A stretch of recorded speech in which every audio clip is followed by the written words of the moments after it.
गा रहल छी कृष्ण जी के, सुनो।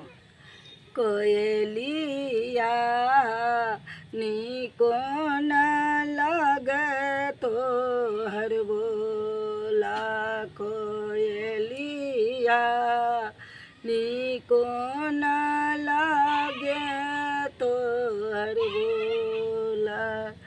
जहिया सा कृष्ण मधुपुरा गेला, तहिया सा कए रहलयन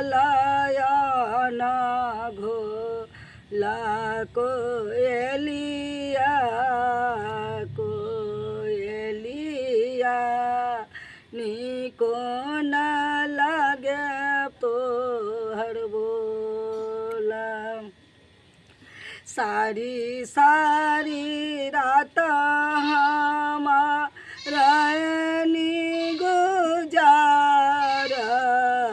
सारी सारी रात